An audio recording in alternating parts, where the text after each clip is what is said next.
Une salutation très cordiale à toutes et à tous. Bienvenue une fois de plus aux conférences de ce cours d'autoconnaissance. Dans la conférence que nous allons étudier aujourd'hui, nous allons passer en revue certains des aspects qui peuvent nous empêcher d'obtenir des résultats positifs dans les différentes pratiques liées à l'autoconnaissance, puisque c'est un chemin entièrement pratique. Dans ces conférences, nous recevons la partie théorique des pratiques. Cependant, si nous voulons réellement expérimenter des progrès sur notre chemin ésotérique personnel et intérieur, nous devons pratiquer avec persévérance et discipline. Le point essentiel, au-delà de la compréhension intellectuelle des aspects théoriques de ce chemin, est d'obtenir réellement des résultats dans les pratiques. Et pourquoi cela est-il si important? Dans ces conférences, nous pouvons étudier le but de notre existence sur cette planète, le nombre de cycles qui nous sont accordés comme opportunité pour atteindre la réalisation de soi, notre passage à travers les différents règnes de la nature, le nombre d'existences avec un corps physique humain dans chaque cycle, les processus de la mort physique, l'évolution et l'involution, et de nombreux autres thèmes. Cependant, si nous ne vérifions pas nous-mêmes ces informations par la projection astrale ou la méditation transcendantale, elles ne resteront rien de plus qu'un concept inutile dans notre mental.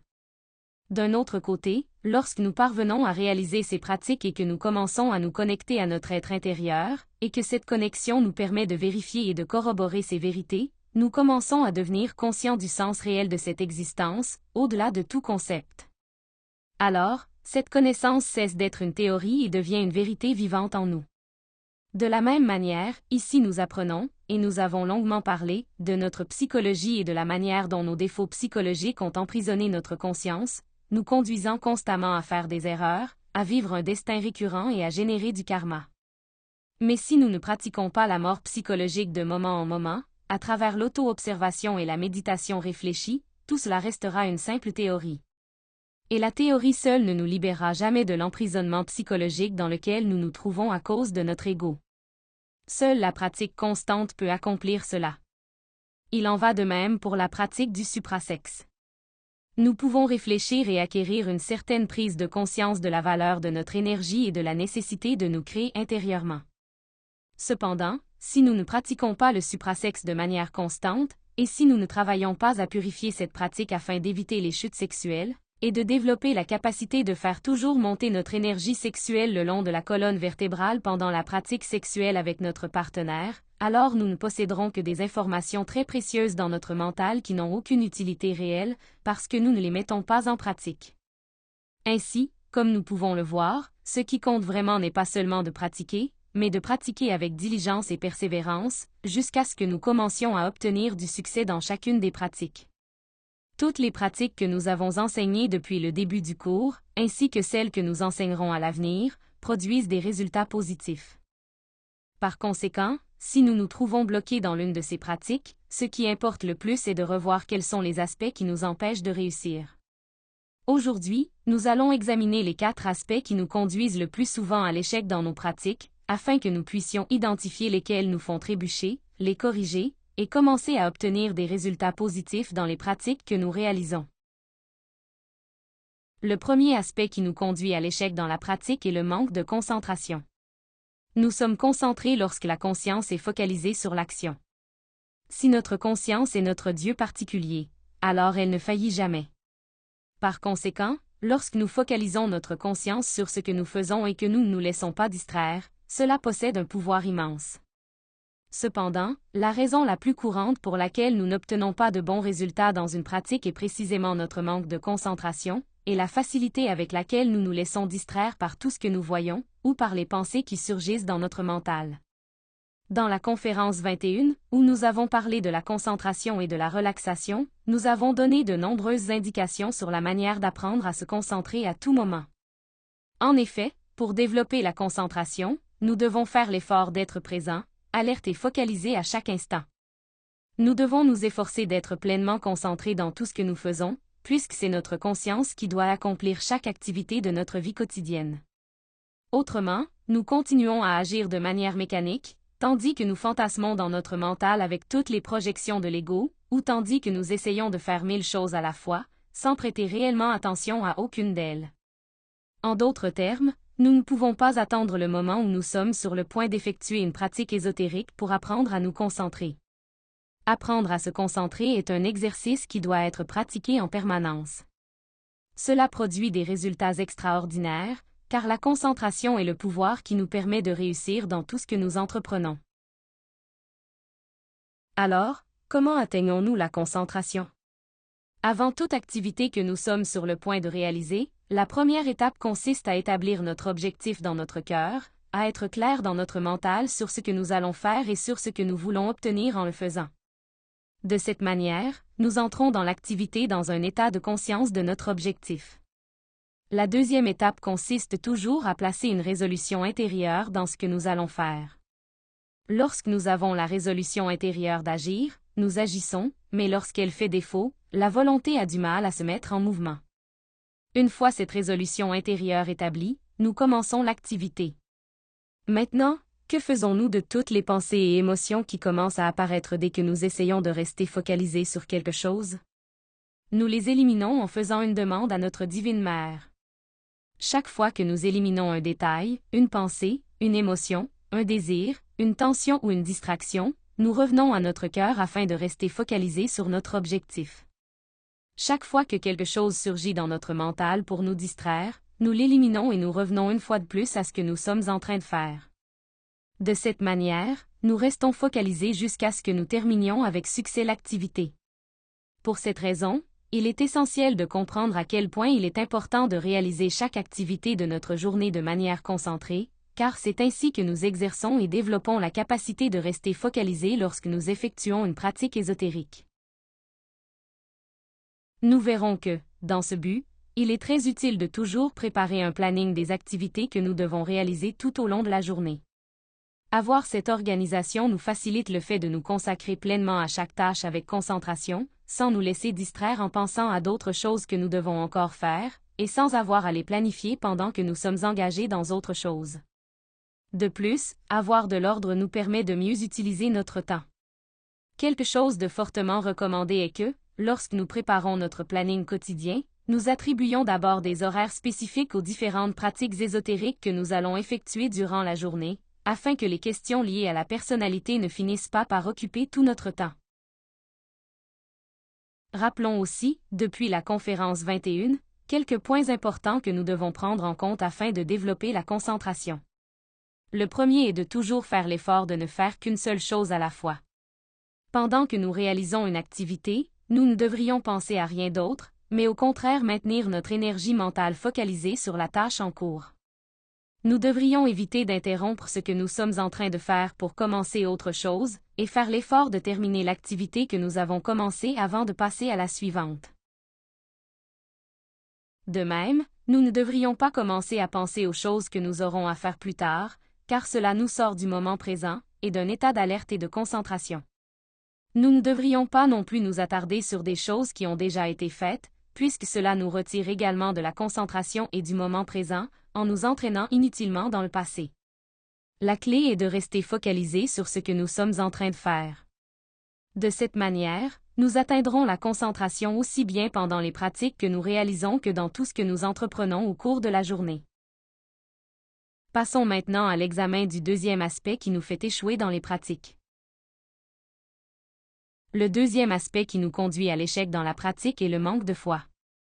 Lorsque nous sommes remplis de doutes à propos de quelque chose, il nous est très difficile d'avoir la disposition intérieure adéquate pour le réaliser. Par conséquent, afin d'effectuer n'importe quelle pratique, nous devons transcender le scepticisme et la confusion produits par tous les concepts que nous pouvons avoir en relation avec cette pratique. Nous devons faire cela pour pouvoir nous encourager à pratiquer, vérifier l'expérience par nous-mêmes, et développer ainsi la foi consciente. Il est important de préciser que lorsque nous parlons de foi consciente, nous la distinguons clairement de la foi aveugle, qui consiste simplement à croire en quelque chose parce que quelqu'un d'autre l'a dit, ou parce que tout le monde y croit. La foi consciente, en revanche, est la foi qui naît comme résultat de l'expérience directe et de la vérification personnelle. Et l'opposé de la foi est le doute. Le doute est véritablement notre pire ennemi, parce que lorsqu'il apparaît, nous échouons. Le doute nous persuade toujours de ne rien faire. Nous devons comprendre clairement que le doute cherche seulement à nous empêcher d'obtenir des résultats. Il nous vole notre résolution intérieure et nous maintient prisonniers de l'hésitation mentale quant à savoir si nous devons agir ou non, jusqu'à ce qu'il finisse par nous convaincre de ne pas agir du tout. Par conséquent, la seule manière de développer et de nourrir la foi est de mettre le mental de côté et de commencer à agir. Une personne qui a déjà fait quelque chose le connaît réellement, et lorsque l'on connaît quelque chose par l'expérience, le doute n'existe plus.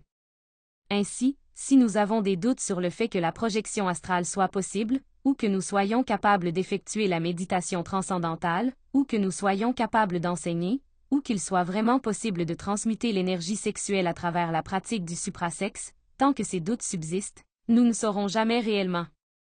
Cependant, si nous surmontons l'état de doute, si nous éliminons ces concepts du mental, atteignons le silence intérieur, établissons la disposition intérieure adéquate, et réalisons la pratique, alors nous réussirons.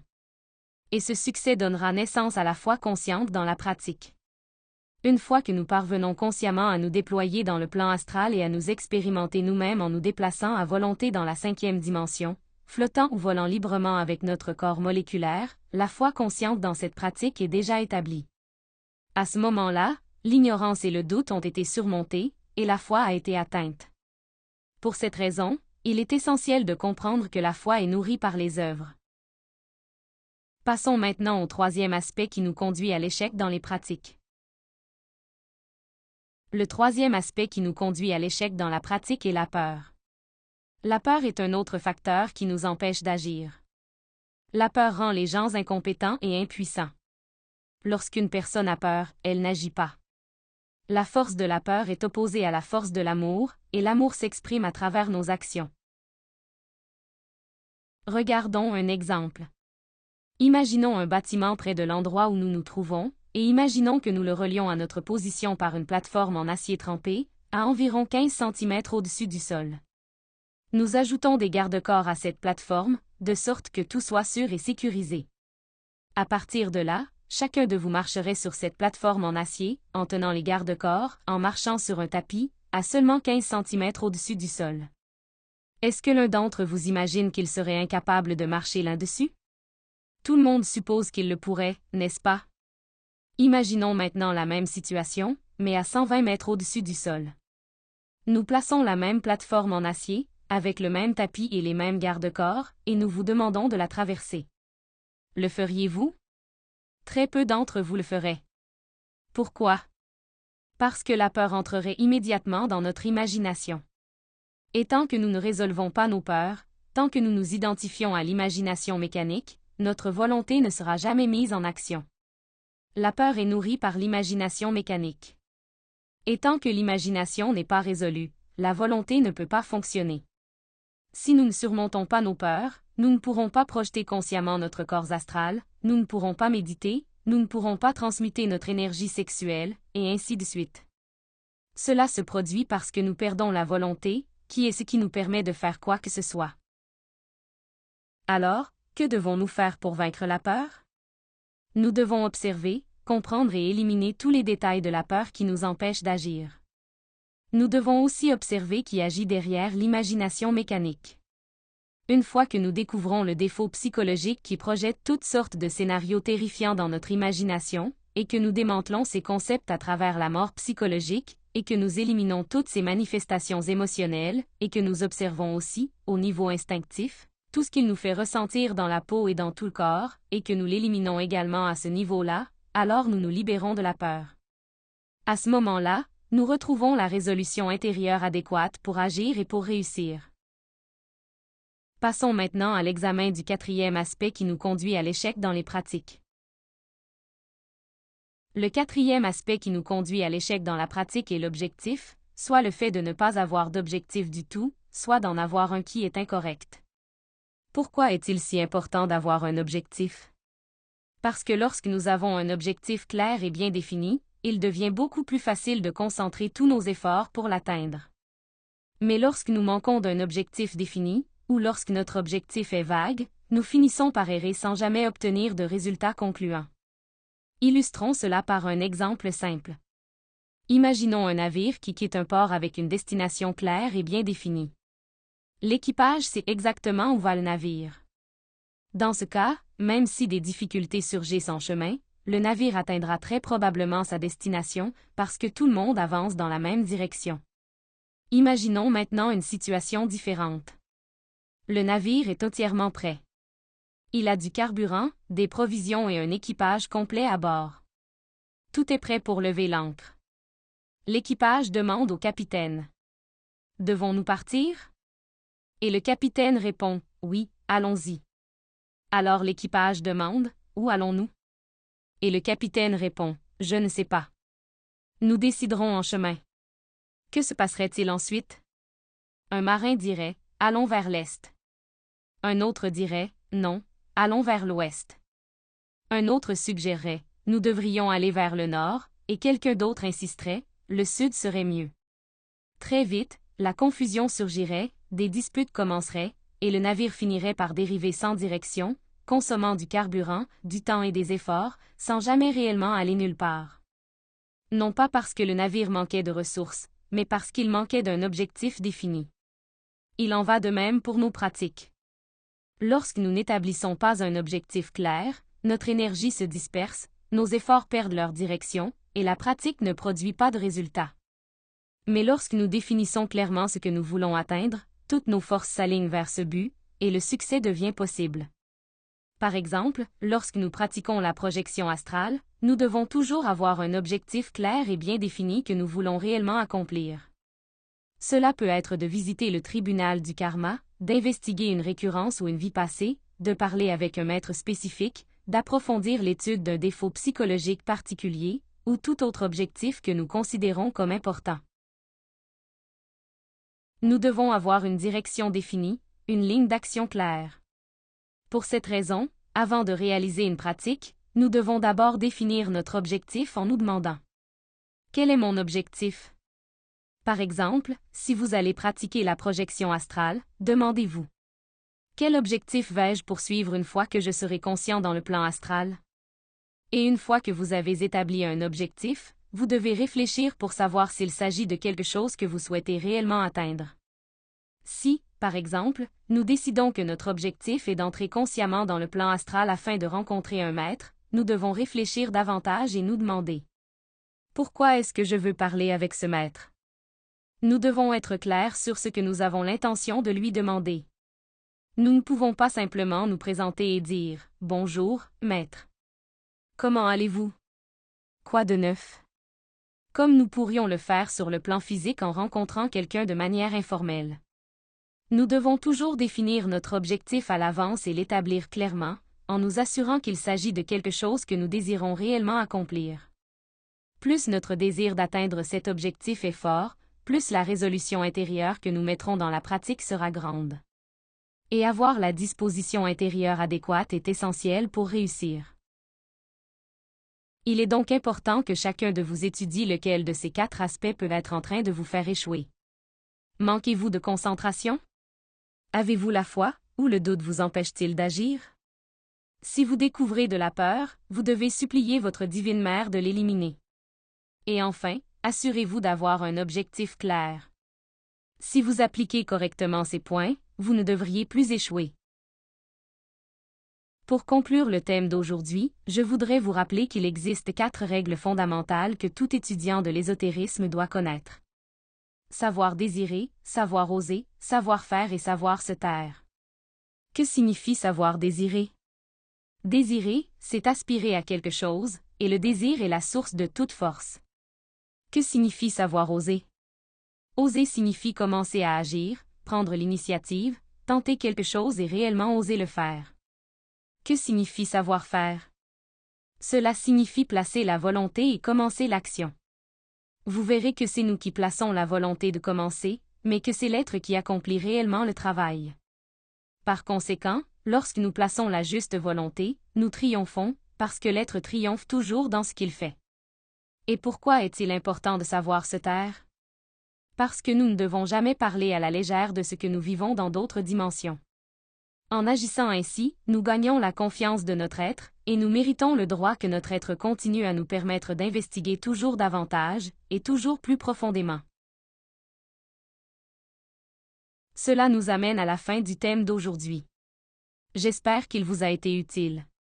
Je vous invite à notre prochaine conférence, où nous apprendrons comment contrôler les pollutions nocturnes et les chutes sexuelles. Dans cette conférence, nous étudierons les aspects psychologiques qui nous conduisent à perdre notre énergie sexuelle, ainsi que les attaques que nous pouvons recevoir de la loge noire afin de nous voler cette énergie. Nous étudierons également tout ce qui est lié à la paralysie du sommeil, et les attaques menées par des sorcières et des magiciens noirs à travers la 4e dimension et pendant les rêves. De plus, nous examinerons certains facteurs externes qui peuvent aussi nous empêcher d'atteindre la chasteté parfaite. Je vous remercie beaucoup d'avoir assisté à la conférence d'aujourd'hui. À la prochaine fois!